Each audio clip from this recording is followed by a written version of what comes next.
हाँ, अजीत जी नमस्कार। राम राम जी। नमस्कार। जय श्री अजीत जी राम। मैं सतवीर दलाल भारत लिंक चैनल से आपसे कुछ बात करना चाह रहा हूँ। हाँ, बताइए कैसे है सतबीर देख, भाई। बहुत बढ़िया अजीत जी, आप सुनाओ, आप कैसे हैं? बहुत बढ़िया जी, बहुत बढ़िया।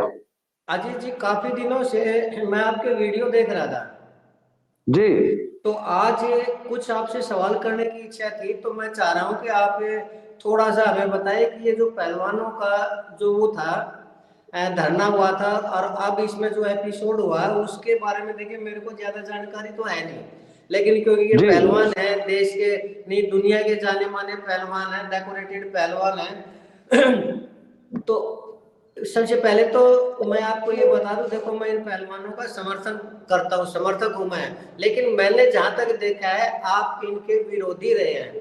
तो ऐसा क्यों है? सबसे पहला सवाल तो ये बताएं आप। भाई साहब, जी। आप पहलवान नहीं हैं, बिल्कुल नहीं हो। फिर भी आप फिर भी आप पहलवानों का समर्थन करते हैं। बिल्कुल करता हूँ सर। तो आपने ये कैसे मान लिया कि मैं पहलवान होते हुए, कोच होते हुए भी पहलवानों का समर्थन नहीं करता? तो आपकी भाई वीडियो साहब, को आपकी वीडियो को देख के मुझे ऐसा लग रहा है कि आप इन पहलवानों के खिलाफ थे। ऐसा क्यों था? पहलवान होते हुए भी आप पहलवानों के खिलाफ क्यों थे, ये बताएं। हाँ, ये आपका सवाल बहुत अच्छा है। तो जी। भाई साहब, मैं पहलवानों के खिलाफ नहीं था। हम्म। मैं इन पहलवानों ने जब धरना देना शुरू किया ना और उल जलूल आरोप लगाने शुरू किए, ठीक है। बेबुनियाद झूठे, जब हम्म। इन्होंने एक मिनट, बेबुनियाद और झूठे आरोप लगाने शुरू किए, तो आप मैं कैसे इनके कह सकते हैं आप कैसे कह सकते हैं कि ये आरोप थे बेबुनियाद थे और झूठे थे? भाई साहब, आरोप तो दुनिया का कोई भी आदमी किसी के भी खिलाफ लगा सकता है। ठीक है, मान लिया। और जब आप आरोप लगाते हैं तो हाँ उसके पक्ष में आपको कोई सबूत भी देना होता है या ऐसे ही आरोप लगा दोगे? सर, सबूत अदालत में देना होता है। और इसमें मुझे जहां तक इन्फॉर्मेशन मिली है, जिन बच्चियों ने विनेश फोगाट जी को ये कहा था कि हमारे साथ ऐसा हुआ है, उनकी अगर रिकॉर्डिंग उस टाइम विनेश फोगाट जी कर लेते तो सबूत भी मिल जाते। अब दिक्कत यही है कि सबूत नहीं है। और जिन लड़कियों ने आरोप लगाए थे, वो लड़कियां पता नहीं किस कारण से वापस अपनी जबान से मुकर गई, वो हॉस्टाइल होगी सर वो। तो अब ये बताएं, तो अब सबूत कहां से लाया जाए और कैसे लाया जाए, ये बताइए आप। तो भाई साहब, ये तो आरोप लगाने वाला सोचेगा ना कि सबूत कहां से लाएगा वो। अगर एक मिनट, अगर आरोप लगाने वाली लड़कियां पीछे हट गई, हॉस्टाइल हो गई, तो इसकी जिम्मेवारी किसकी है? ठीक है सर, आरोप मान लिया, लगाने वाले की है। लेकिन मान लिया सर, लेकिन कोई भी लड़की अपने बारे में ये कैसे बोल देगी कि उस आदमी ने मेरी इज्जत के साथ खिलवाड़ किया? जब तक कि कुछ ना कुछ नहीं होगा, तब तक कैसे कोई लड़की बोल देगी, ये बताइए आप। क्यों नहीं बोल सकती? आप, मैं कल का एक केस बताता हूं, कल का। आप गुड़गांव बताइए। रहते हैं, गुरुग्राम में रहते हैं ना? हाँ, मैं गुड़गांव में रहता हूँ सर। सर, आज का अखबार आप उठा के देखना, आपके गुरुग्राम की एक महिला ने अपनी हम्म। 13 साल की बच्ची पर खुद हम्म। खुद खुद सेक्सुअल असॉल्ट किया। खुद हम्म। 13 साल की बच्ची पे, और अपने हम्म। पति और अपने देवर को फंसाने के लिए उनके खिलाफ एफआईआर करा दी। आपके सर, गुरुग्राम थाने की बात है। इस मामले को आप मेरी बात पहले पहलवानों से पहले इसलिए नहीं जोड़ सकते कि ये जो पहले पहलवान मेरी थे। बात पूरी होने दो। हाँ, बोलिए। पहले मेरी बात पूरी होने दो। जी। तो वेस्टेड इंटरेस्ट के लिए, किसी को फंसाने के लिए, ठीक है। किसी से बदला लेने के लिए कोई भी आरोप कोई भी लगा सकता है। और यदि आप पुलिस विभाग के किसी समझदार बड़े अफसर से बात करेंगे तो ऐसे हजारों आरोप, हजारों, एक आधा नहीं, हजारों हम्म। आरोप महिलाएं लगा रही हैं। आपके गुड़गांव में तो एक ऐसी औरत है जो 10 लड़कों को झूठे आरोप में फंसा चुकी है, खुद गुड़गांव में। मैंने उस पर एक बकायदा प्रोग्राम किया है। सर, बिल्कुल एक आप औरत सही दस कह रहे लड़कों को हैं। जेल भिजवा चुकी है।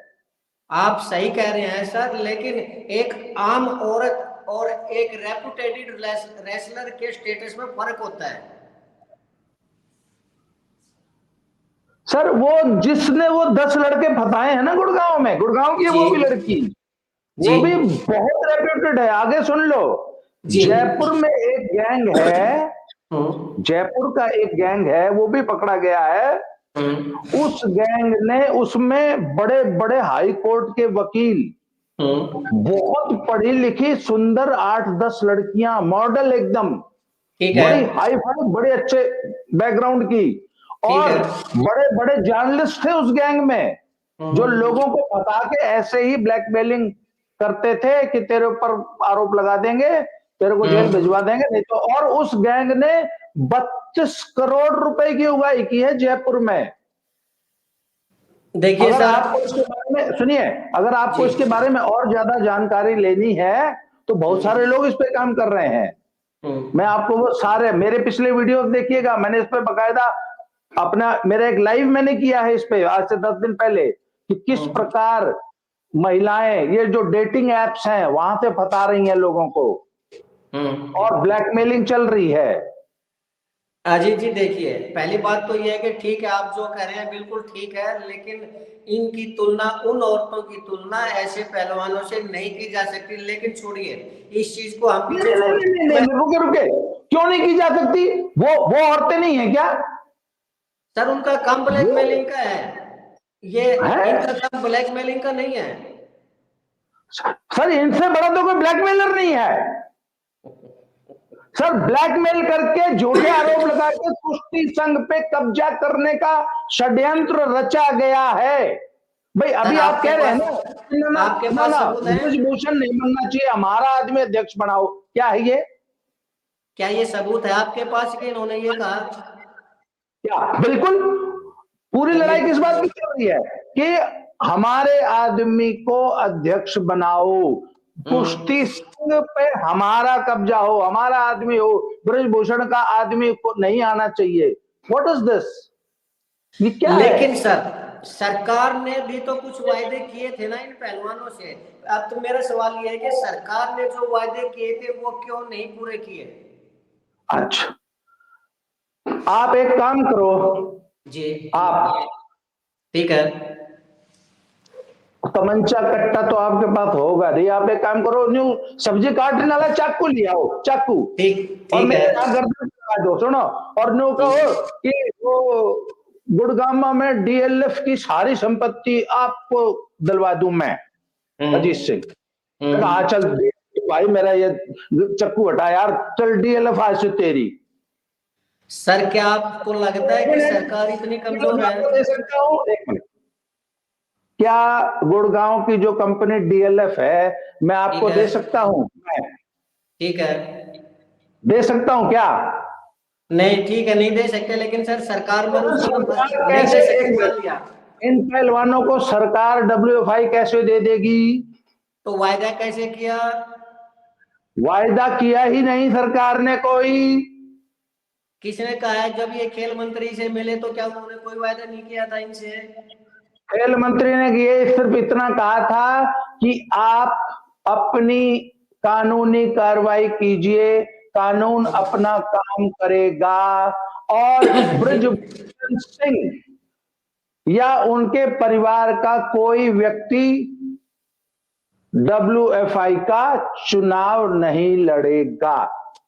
न ब्रजभूषण सिंह न उनका बेटा लड़ा, न उनका दामाद लड़ा। और सरकार क्या करेगी? संजय सिंह कौन है सर? अगर बेटा दामाद नहीं लड़ा तो कोई बात नहीं, संजय सिंह जी भी तो उन्हीं के ग्रुप के थे। सर उनके ग्रुप के तो 50 वोटर थे ना। एक मिनट, कान को इधर से पकड़ो या इधर से पकड़ो, बात तो एक ही है ना ना ना ना ना ना ना 47 आदमी, 50 वोटरों में से 47 ब्रजभूषण सिंह के हैं।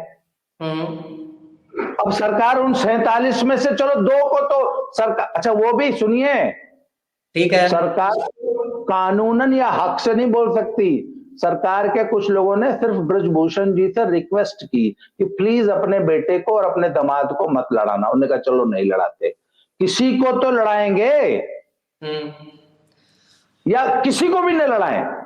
अभी फिर आपने ये कहा था, अभी आपने ये कहा है कि ये लोग ये कह रहे हैं कि ब्रजभूषण जी का नाजायज कब्जा इसके ऊपर है और उस कब्जे को हम हटाना चाह रहे हैं। तो 50 में से अभी आपने कहा कि 47 आदमी ब्रजभूषण जी के थे, तो क्या ये कब्जा नहीं है? सर ये व्यवस्था है, अच्छा ऐसी अच्छा, ही व्यवस्था है। आप सुनिए, वो 47 आदमी कौन है पहले इसको समझ लो। ठीक है वो 47 आदमी ब्रजभूषण के घर के नहीं है। ठीक है उसमें से 2 हरियाणा कुश्ती संघ के हैं, ठीक है। 2 पंजाब के हैं, 2 यूपी के हैं, 2 हिमाचल के हैं, 2 गुजरात के हैं, 2 उड़ीसा के हैं, 2 असम के हैं, नागालैंड के हैं, मणिपुर के हैं और आप पूरे यूपी, देश के हैं। आप यूपी से है ना जीत जी, मैं हरियाणा से हूँ, लेकिन फिर भी आपकी हाँ हमारी मित्रता है ना। तो क्या हम एक दूसरे हाँ के आदमी नहीं हुए? तो क्या इसी तरह चाहे वो हाँ। पूरे देश से हो, क्या वो ब्रजभूषण जी के आदमी नहीं हुए? तो भाई साहब, पूरा कुश्ती जगत ब्रजभूषण सिंह जी का है। आप ब्रजभूषण जी की इतनी तरफदारी कैसे कर रहे हैं, पहले तो ये बताइए आप। सर, ब्रजभूषण सिंह जी ने कुश्ती की के लिए क्या काम किया है हम्म, पिछले 12 सालों में? 12 साल वो कुश्ती संघ के अध्यक्ष रहे। ठीक है। सर, उस आदमी ने कुश्ती को कहां से कहां पहुंचाया, इसकी जानकारी है आपको? हो सकता है इनको मौका मिलता तो ये भी वहीं पहुंचा देते। मौका तो नहीं दिया ना सरकार ने इनको। अरे भैया, सरकार मान लो मौका देना चाहे तो किसी संवैधानिक रास्ते से देगी, या मैं आपको, जैसे मैं आपको डीएलएफ नहीं दे सकता, ठीक है। भाई साहब सरकार इनको डब्ल्यूएफआई दे ही नहीं सकती। सरकार चाहे तो क्या नहीं एक कर सकती मिनट, सर, चलिए। लेकिन एक आपको मिनट लगता, एक मिनट, रुको रुको रुको। बोलिए।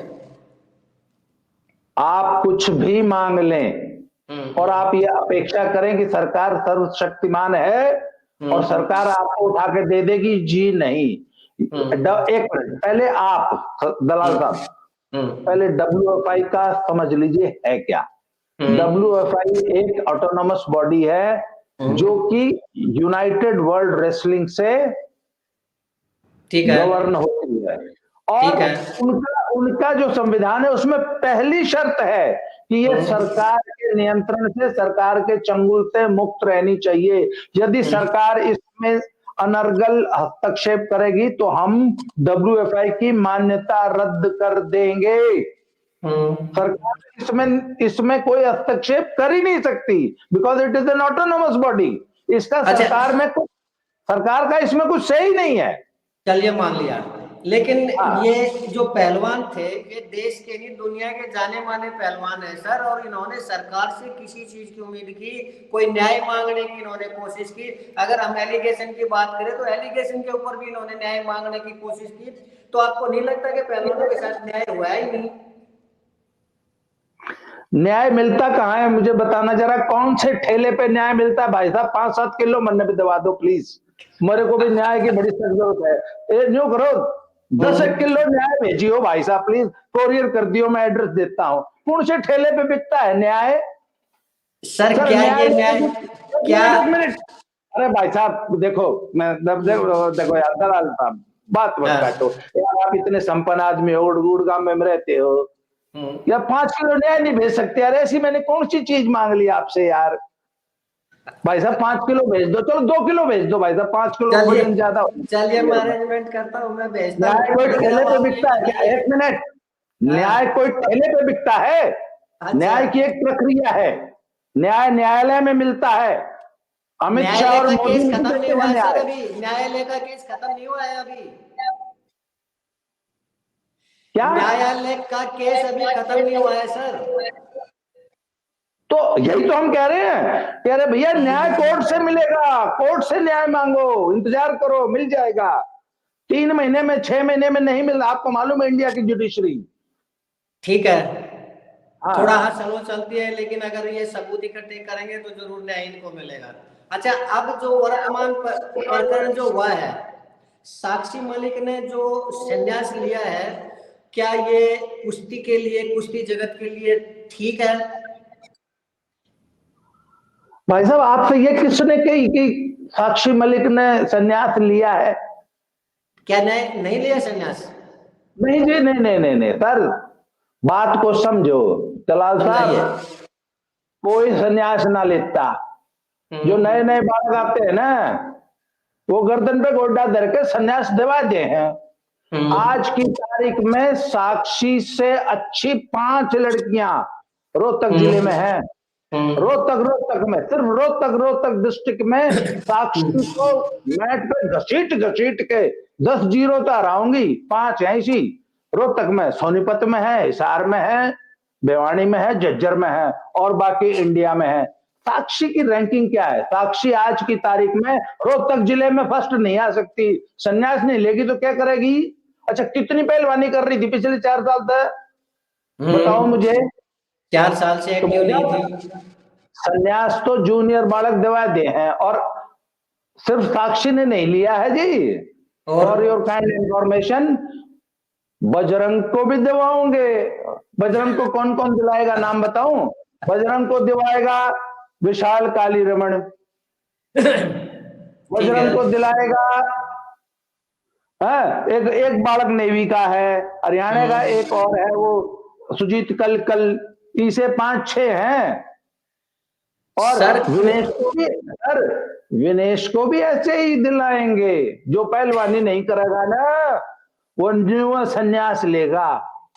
यानी ये आपका बच्चे नहीं कर रहे हैं ना, वो दवा दे, कोई ना न्यू कोई ना दे लेता संन्यास। आपका क्या भाई कहने साहब का, न्यू कोई नहीं लेता।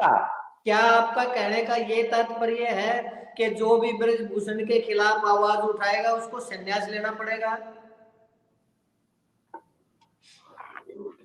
जी नहीं, तो जो पहलवानी नहीं करेगा और जिस के जूनियर उससे तगड़े हो जाएंगे और गर्दन पे गोटा टेकने लगेंगे, उसमें लेना पड़ेगा संन्यास। मेरी मान बात लिया। सुनो, मेरी बात सुनो ना। सुनाइए। अरे भाई, तुम ब्रजभूषण के खिलाफ रोज उठाओ आवाज, रोज उठाओ। ठीक यूं है। करो, एक परमानेंट माइक खरीद लो, परमानेंट, और ब्रजभूषण की कोठी के आगे रोज आके ब्रजभूषण के खिलाफ आवाज उठाओ। और जब नेशनल चैंपियनशिप हो तो जितने हैं सबको 10 जीरो करो। हाँ। बिल्कुल नहीं लेना पड़ेगा संन्यास। भाई साहब, संन्यास तो मैट पर दिवाओ है छोरे, जो नए नए बालक आते हैं ना। देखिए, मान लिया, आप अपनी हाँ जगह ठीक है, मान लिया, लेकिन कोई भी हाँ, इतना बड़ा खिलाड़ी, इतना बड़ा पहलवान पद्म श्री जैसे अवार्ड को क्या वैसे ही वापस कर देता है? उसको कहीं ना कहीं कुछ तो हुआ होगा ना? भाई साहब जी। ये आप भी समझदार हो, जर्नलिस्ट हो, आपको पता है इस देश में एक अवार्ड वापसी गैंग है, पूरा गैंग। अच्छा। तो जब इन पहली बार अवार्ड वापस करे थे ना, तो हमने कही थी, ओ भाई अवार्ड वापस मत करे। अवार्ड के साथ 10-20 लाख कैश भी मिला था, कैश, वो भी वापस करो ना। कैश यानी तो मेरी बात सुनो, आपकी नजर एक अभी मिनट पैसे सुन पे लो, भी है। 1 मिनट सुनो सुनो सुनो। कैश बोलिए। तो धर लिया और वो प्लेट सी वापस कर दी। अच्छा, हाँ। बजरंग पूनिया को, 1 मिनट, बजरंग पूनिया को क्या सिर्फ पद्मश्री मिली है? अर्जुन अवार्ड भी मिला है, भारत खेल रत्न भी मिला है, ठीक है। और करोड़ों रुपए का कैश अवार्ड भी मिला है। सिर्फ पद्मश्री क्यों वापस करी भाई? भाई 1 मिनट, ना ना, मेरी बात सुनो। मन्ना आपकी थाली में आपको अपने घर बुलाया और एक थाली परोसी जिसमें 20 आइटम थी। आपने कही, मैं तेरे तो नाराज हूं, ले जा अपनी थाली। मन्ना ना चाहती, पर देसी घी का हलवा उठा लिया, सलाद और रोटी और दाल वापस कर दी। भाई साहब, यूं नहीं चलता। अगर थाली वापस होगी ना, तो फिर सारी थाली उल्टी जाएगी। ये नहीं चलेगा कि देसी घी का हलवा खा लिया, बोले सलाद ले जा, मैं ना खाता तेरी सलाद। भाई साहब, पद्मश्री नहीं, ना ना ना, पद्मश्री नहीं। पहले तो जो करोड़ों रुपए अवार्ड वापस करने हैं ना, तो कैश अवार्ड भी वापस होंगे, और कैश अवार्ड के साथ साथ जो अर्जुन अवार्ड और बाकी अवार्ड मिले हैं वो भी वापस होंगे। सर जो सरकार का कुछ नहीं लेना। 1 मिनट, अगर आपने मेरे घर रोटी नहीं खानी तो फिर कुछ भी नहीं खानी। ये थोड़ी नहीं आधी आइटम खाली बोला आधी मैं तेरे तो नाराज हूं, नो ना चलती जी। सर एक बार बताओ, पहलवानी जब कोई बच्चा करता है उसमें आपको पता है ना कितना ज्यादा खर्च होता है। जो सरकार ने कैश अवार्ड दिया था, इन्होंने अपनी पहलवानी के ऊपर वो खर्च कर दिया। अब आप उसके भी पीछे पड़े हुए हैं कि वो भी वापस से कहां से लेके आएंगे बेचारे पहलवान। अच्छा ये बहुत बढ़िया। बोले हलवा तो मैं खा गया। एक मिनट, जब थाली आई हाँ, तो उसमें तो पहले मैंने सबसे पहले खीर और हलवा खा लिया। तो और जिंदा फिर रहने के बोला, लिए तो खाना पड़ता है सर। मेरी बात सुनो, जी। जब आपने मुझे थाली परोसी ना तो मैंने उसमें तो खीर खा ली, हलवा खा लिया, फिर मैं बोला अरे सतबीर दलाल मैं तेरे तो नाराज हूं, थाली ले, हम्म। थाली दूर हो जा मेरी नजरों से। वाह बेटा, खीर खा ली, हलवा खा लिया, अब सलाद ने उल्टा मोड़ दिया कि मैं तेरे तो नाराज हूं, यूं नहीं चाल है। अगर नाराजगी है सर सरकार से, अगर हम्म। सरकार के मुंह पे पद्म श्री फेंक के मारनी है, हम्म। उससे पहले हलवा और खीर काट, हलवा और खीर तो खा लिया, सलाद उल्टी फेंक के मार दी। वाह बेटा, पब्लिक इतनी बेवकूफ कौन है भाई क्या साहब। क्या पहलवान जब पहलवानी करता है उसमें कोई खर्च नहीं होता। जो पहलवान ओलंपिक तक पहुंचे हैं, क्या वो पैसे खर्च किए बगैर पहुंच गए?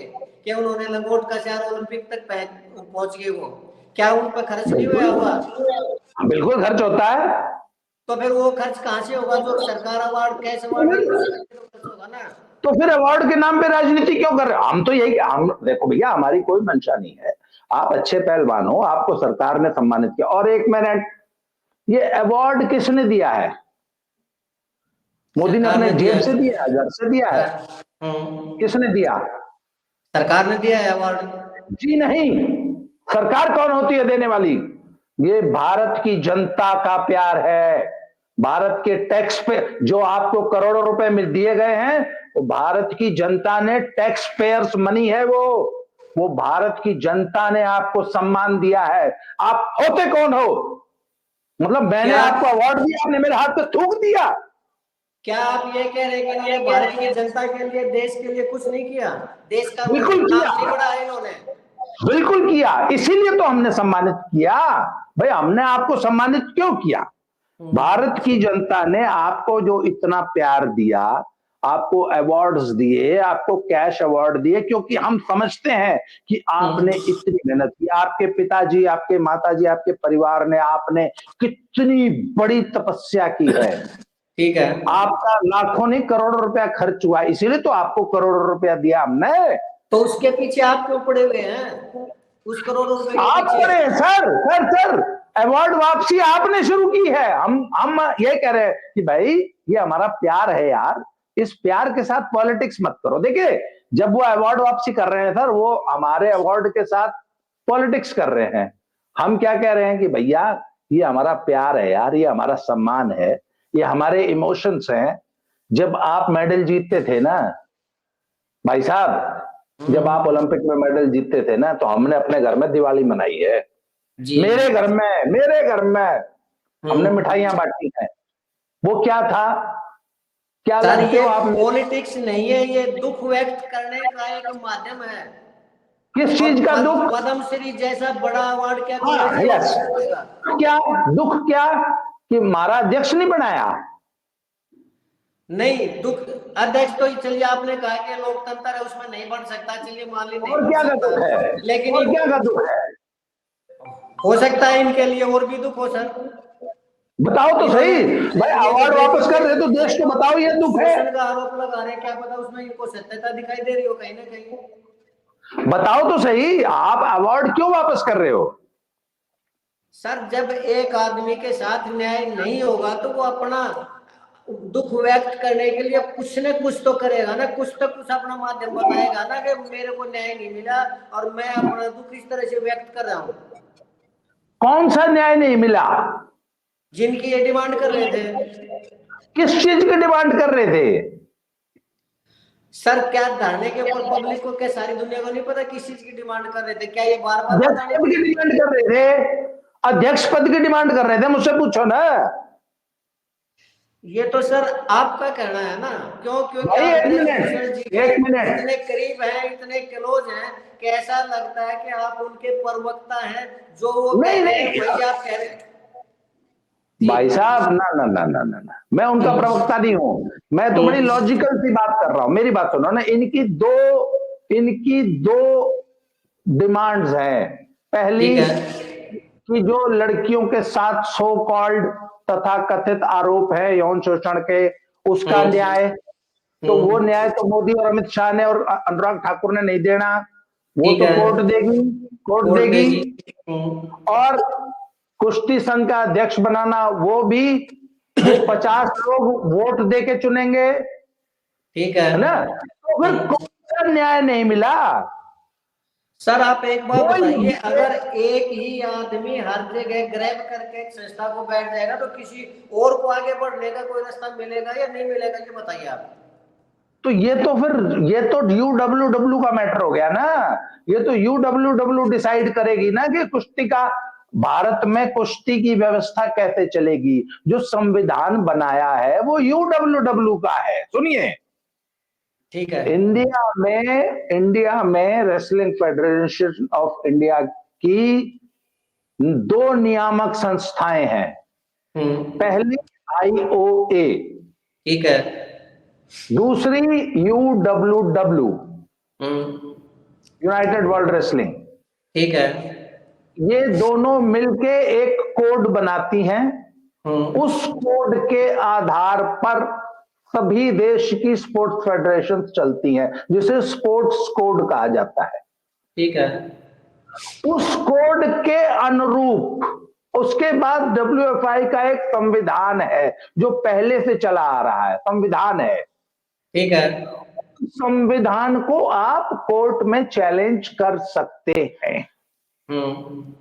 उस पूरी व्यवस्था को। ठीक है। पांच पांच जगह से स्टे था, हाई कोर्ट और सुप्रीम कोर्ट की सुनवाई में। हाई कोर्ट और सुप्रीम कोर्ट के आदेश से चुना हुआ है। ठीक है। और हाई कोर्ट के एक रिटायर्ड जज था, रिटर्निंग ऑफिसर, उसने चुनाव कराया है। हम्म। और जो फेडरेशन का संविधान है उसके हम्म। अनुरूप चुनाव हुआ है। ठीक है। मैं और आप कौन होते हैं जो उसको गलत बता दे? ये जो रूल बनाने वाले हैं सर, ये भी तो ताकतवर लोग ही हैं। क्या आपको नहीं लगता कि खेलों की संस्था के अंदर जो पदाधिकारी है वो भी खिलाड़ी ही होने चाहिए, और जिसका जितना बड़ा मेडल होगा उतना ही बड़ा पद होना चाहिए उसके पास? क्या ये व्यवस्था नहीं होनी चाहिए? जी नहीं, ये व्यवस्था आज तक वर्ल्ड में जहां भी लागू करने की कोशिश की गई, फेल हो गई। इससे पहले बहुत सारे गेम्स में खिलाड़ी हम्म। फेडरेशंस के पदाधिकारी थे। हम्म। जितनी लूट इन खिलाड़ियों ने मचाई है, इस पे भी हम्म। मैंने 20 वीडियो बना रखे हैं। स्कूल गेम्स फेडरेशन, सुनिए, school games federation of India को हिंदुस्तान के दो टॉप के खिलाड़ी पिछले हम्म। 20 साल से चला रहे हैं। ठीक है। उससे बड़ा लूट और भ्रष्टाचार का अड्डा नहीं है देश में। क्या नेता लूट और खसोट और भ्रष्टाचार नहीं करते, आप ये कह रहे हैं? बिल्कुल करते हैं। तो फिर क्या फर्क रह गया उन नेताओं में? तो फिर अगर जब लूट करनी ही है तो पहलवानों को आगे बढ़ाना चाहिए। पर डब्ल्यूएफआई में तो कोई लूट हुई नहीं आज तक। डब्ल्यूएफआई में तो यहां तक कहा जाता है कि ब्रजभूषण शरण सिंह ने अपनी जेब से 15 से 20 करोड़ रुपया लगाया है, अपनी जेब से खर्च किया है। एक एग्जांपल ले लो, इस 28 तारीख को नंदनी नगर में नेशनल होने जा रहा है। ठीक है। नंदनी नगर में, नंदनी हाँ। नगर में मतलब ब्रिजभूषण शरण सिंह के घर में। ठीक है। नेशनल का खर्चा लगभग 50 लाख से लेके 1 करोड़ रुपए आता है। हम्म। किसी ने पूछा भैया ये 1 करोड़ रुपए कहां से आएगा? तो सरकार जो बजट अलॉट करती है वो कहाँ जाता है सर? नेशनल चैंपियनशिप कराने के लिए सरकार कोई बजट अलॉट नहीं करती। उनका जो ये टोटल किसकी फंडिंग कमी है? होती है, ये किसकी कमी है? एक मिनट एक मिनट एक मिनट, हम्म। इसीलिए तो बोला ना, फेडरेशन एक स्वायत्त शासी संस्था है। हम्म। और अपनी फंडिंग, अपनी बजटिंग, अपने फाइनेंसेस खुद मैनेज करती है। सरकार बहुत थोड़े से पैसे देती है फेडरेशन रन करने के लिए। अच्छा। हाँ जी, तो यही व्यवस्था है। अगर चलिए सर। सरकार, एक मिनट, अगर सरकार ही सब कुछ करने लग जाए हम्म। तो ठीक है, सरकार अपनी खुद की फेडरेशन बना ले, पर उसको यूडब्ल्यूडब्ल्यू मान्यता देगी कि नहीं देगी, क्योंकि वो सरकार का कोई दखल चाहती ही नहीं। यूडब्ल्यूडब्ल्यू की व्यवस्था है कि सरकार का कोई दखल नहीं होना चाहिए। अब जो सरकार करोड़ों रुपया देगी भैया, वो तो दखल भी देगी। तो ठीक है। यूडब्ल्यूडब्ल्यू कहती है खबरदार, सरकार का कोई दखल नहीं चाहिए। तो सरकार कहती है जब मेरा दखल नहीं चाहिए तो मेरे पैसे चाहिए। वाह भाई वाह, मेरा दखल अजीत बिल्कुल जी, नहीं चाहिए। अजीत जी, मुझे लगता है कि ये एक एंडलेस आर्गुमेंट है, इसलिए हम ज्यादा इसके ऊपर बहस न करते हुए एक सवाल मैं आपसे पूछना चाहूंगा। अब इन पहलवानों का भविष्य क्या है? सर, इनका भविष्य तो जी जूनियर पहलवान तय करेंगे। क्या एक एक, पहलवान जब रिटायर हो जाता है उसके बाद कोई भविष्य नहीं होता उसका? बोलिए। हाँ, होता है। अभी ब्रजभूषण जी ने ये कहा था कि मैं निष्पक्ष रूप से, अगर ये आगे पार्टिसिपेट करते हैं तो निष्पक्ष रूप से इनकी तरफ वो करूंगा। तो क्या वो निष्पक्ष अगर रहेंगे तो इनका क्या भविष्य है, ये बताइए इन पहलवानों का। भाई साहब, ब्रजभूषण नहीं, हम्म। दुनिया का कोई भूषण हम्म। पिछवाड़े ताई का जोर ला ले, हम्म। जो तगड़ा है ना, हम्म। वो मैट पर छाती पे चढ़ जाएगा। हम्म। कोई भूषण नहीं रोक सकता। मेन हम्म। चीज है ठाडा होना चाहिए। जिसने पहलवानी करी होगी और जो मैट पर सबकी रेल बना होगा, उसको दुनिया की कोई ताकत नहीं रोक सकती। आई समझ में? तो इनका एक ही भविष्य है। अगर तो पहलवानी करेंगे, हाँ। फिर तगड़े रहेंगे, फिर कोई भूषण हो चाहे जो हो, कोई कुछ नहीं करे, कर ही नहीं सकता, क्योंकि जो ठड्डा है उसने क्यों कर हरा दोगे। अजीत जी, एक आपसे निजी सवाल। आप थोड़ा सा इन पहलवानों का भी पक्ष ले लिया करो। क्यों इन बच्चों के इतने विपक्ष में खड़े होकर इनसे इतनी क्यों वो दुर्भावना रखते हैं आप व्यक्तिगत रूप से आप? भाई साहब, जब ये गलत काम करेंगे ना, हम्म। मैंने इनका विरोध कब किया है? हम्म। जब इन्होंने कोई गलत काम किया। हम्म। एक बात बताऊं आपको, हम्म। लोग एक बार सुशील का और नरसिंह यादव का एक प्रकरण हुआ था। हुआ था। हुआ था। तो लोगों ने मुझसे पूछा कि आप जो है सुशील के खिलाफ है, क्योंकि मैंने हम्म। सुशील के गलत कामों का विरोध किया था। तो मैंने उनको ठीक है। याद दिलाया कि हम्म। भैया, जब जब नरसिंह प्रकरण हुआ था ना, हम्म। तो मैं सुशील के पक्ष में बोला था, क्योंकि सुशील सही था। हम्म। और जब सुशील ने गलत किया तो मैं सुशील के हम्म। विरोध में बोला। हम्म। जब यही बजरंग पूनिया ओलंपिक लड़ने गया था, हम्म। तो इसके समर्थन में मैंने वीडियोस बनाई हैं, आज भी है। तर ये तो डिजिटल रिकॉर्ड है, ये तो मिट नहीं सकता जब तक मैं वो वीडियो डिलीट नहीं करूंगा। तो तो अब मैं ये विरोध क्यों इतना ज्यादा? क्योंकि तुम भारतीय कुश्ती को बदनाम कर रहे हो, भारतीय कुश्ती के खिलाफ झूठे और अनर्गल आरोप लगा रहे हो। इन्होंने आरोप लगाया कि हिंदुस्तान की 1000 लड़कियों को के साथ ब्रजभूषण ने गलत किया। ये गंदा, घिनौना और झूठा आरोप है। मैं इसलिए विरोध में हूं कि तुम हरियाणा की 1000 लड़कियों को बदनाम कर रहे हो। आपने तो इनकी बगैर ट्रायल जाने का भी तो विरोध किया था ना, कि ये बगैर आओ, ट्रायल मैंने दिए नहीं जाने चाहिए। बगैर ट्रायल जाने का विरोध सिर्फ मैंने नहीं किया, पूरे हरियाणा ने किया। उस टाइम आप कहाँ थे जब योगेश्वर दत्त जी ने भी ऐसा ही किया था? तब आप कहाँ थे? हाँ, सिर्फ योगेश्वर दत्त नहीं, ये बगैर ट्रायल भेजने की एक वेल स्टिपुलेटेड पॉलिसी है। ठीक, हाँ। ठीक है। सुन लो। पॉलिसी क्या है कि यदि कोई पहलवान पीछे से अच्छी परफॉर्मेंस देता हुआ आ रहा है, ठीक है, अभी उसने 2 महीना पहले वर्ल्ड चैंपियनशिप जीती है, ठीक है। जीत के आया फिर लग गया,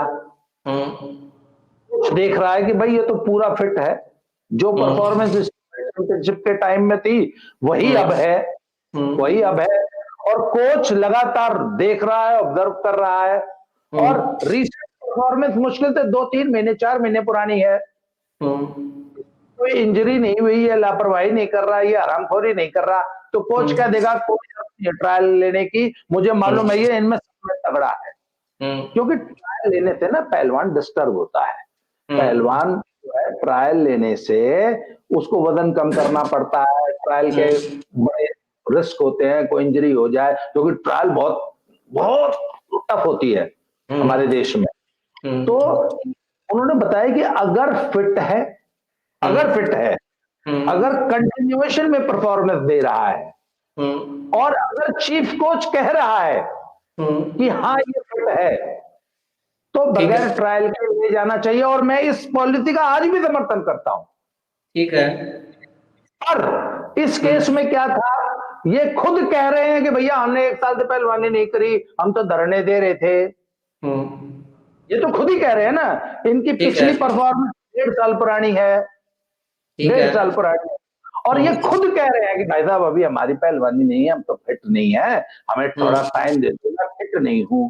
और कोच कह रहा है कि ना भाई ये फिट कौन है, फिर तुमने कैसे विदाउट सिलेक्शन ट्रायल ले लिया, बिना ट्रायल के सिलेक्शन कर दिया, ये अंतर है, समझ में आए, है ना।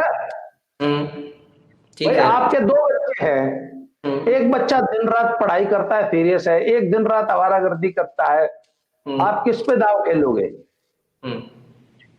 जो दिन रात मेहनत सीरियस करता है।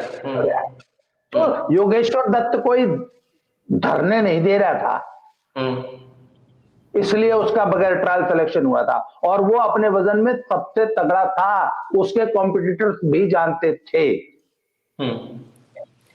चलिए समझ में, हाँ चलिए, अब मुझे लगता है कि वीडियो काफी लंबा हो गया, अब इतनी ज्यादा वीडियो लंबी होने के बाद थोड़ा दर्शक भी हमारा बोर हो जाता है, तो अगली किसी वीडियो में हम इस विषय के ऊपर हो सकता है जो सवाल हमारे रह गए हो उनके ऊपर फिर से चर्चा करेंगे। लेकिन फिर भी एक आपसे निवेदन है कि थोड़ा सा आप, ये देश की शान है ये पहलवान, आप अपने शब्दों की मर्यादा का भी पालन करें, और इतना किसी के पीछे इतना नहीं पड़ा जाता जितना आप इनके पीछे पड़े थे।